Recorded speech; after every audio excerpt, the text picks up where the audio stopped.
পুষ্টিবিদদের মতে সারা রাত না খেয়ে থাকার পরে বাচ্চাদের সকালের নাস্তাটা হতে হবে পর্যাপ্ত ও পুষ্টিকর, যা বাচ্চাকে পর্যাপ্ত পুষ্টির চাহিদা পূরণ করার পাশাপাশি সারাদিন অ্যাক্টিভ রাখতে সাহায্য করবে।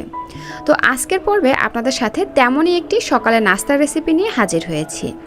এই খাবারটি তৈরি করে আপনারা 7 মাস থেকে 5 বছর বয়সী বাচ্চাদেরকে সকালের নাস্তায় অথবা চাইলে কিন্তু রাতের প্রধান খাবার হিসাবেও দিতে পারবেন।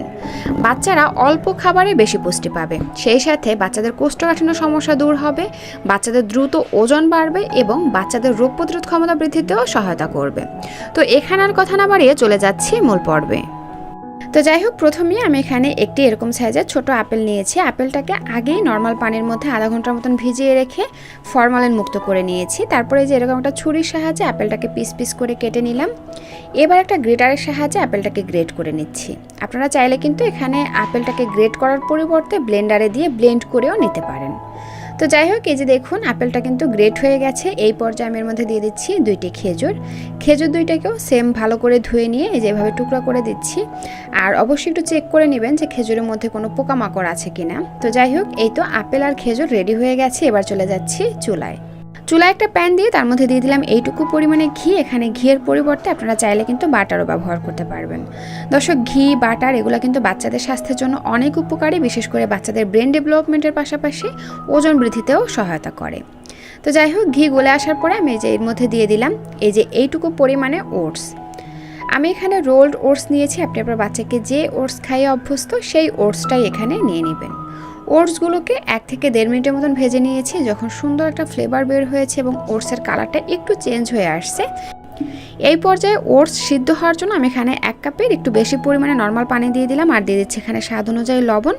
1 বছরের নিচের বাচ্চাদের ক্ষেত্রে আপনারা এখানে লবণটা স্কিপ করে যাবেন। আর 1 বছরের উপরের বাচ্চাদের ক্ষেত্রে আপনারা এখানে পানির পরিবর্তে গরুর দুধ দিয়ে এই ওটসটাকে রান্না করতে পারবেন।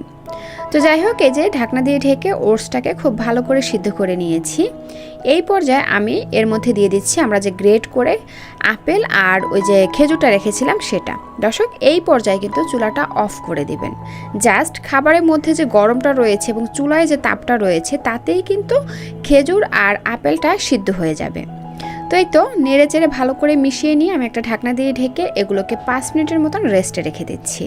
দর্শক, আপেল আর খেজুর এই 2টা ফলই কিন্তু কাঁচা এমনিতেই চিবিয়ে খাওয়া যায়, কিন্তু আমাদের অনেক বাচ্চাই আছে যে এত অলস, তারা আলাদা আলাদা এভাবে একটা একটা ফল কোনো দিনও খাবে না।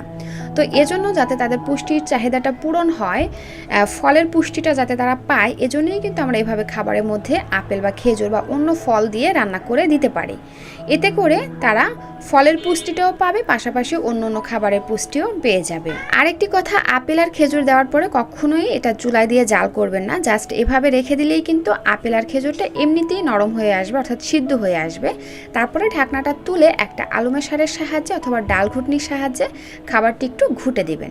অর্থাৎ আপনার বাচ্চা যেভাবে খায়, অনেক বাচ্চা আছে যে চিবিয়ে খেতে পারে না, গিলে খেতে অভ্যস্ত, তো তাদের ক্ষেত্রে একটা আলু মেশার অথবা ডাল ঘুটনির সাহায্যে খাবারটি একটু ম্যাশ করে দিবেন। আর দর্শক, আমি কিন্তু খাবারের মধ্যে ফর্মুলা দুধ ইউজ করব, এজন্য খাবারের পানিটা একদম শুকিয়ে এরকম ঘন করে রান্না করেছি। আপনারা যারা বাচ্চাদেরকে ফর্মুলা দুধ খাওয়ান না বা দিচ্ছেন না, তারা কিন্তু খাবারটি একটু লিকুইড অবস্থায় চুলাটা বন্ধ করে দিবেন। তো যাই হোক, এই তো খাবারটি যে ভালো করে ম্যাশ করে নিয়েছি। এই পর্যায়ে আমি এই যে কিছুটা পরিমাণে ফর্মুলা দুধ গুলে নিয়েছি। তারপরে এই খাবারের মধ্যে বাচ্চা যেমন লিকুইড খেয়ে অভ্যস্ত সেই পরিমাণে দিয়ে খাবারটি লিকুইড করে নিব। আর এই তো তৈরি হয়ে গেল বাচ্চাদের জন্য দারুণ মজার পুষ্টিগুণে ভরপুর একটি সকালের নাস্তা। এই একটি খাবার থেকে বাচ্চারা কয়েকটি খাবারের পুষ্টিগুণ একসাথে পেয়ে যাবে, যা বাচ্চাদের বিভিন্ন পুষ্টির চাহিদা পূরণ করার পাশাপাশি রোগ প্রতিরোধ ক্ষমতা বৃদ্ধিতেও সহায়তা করবে।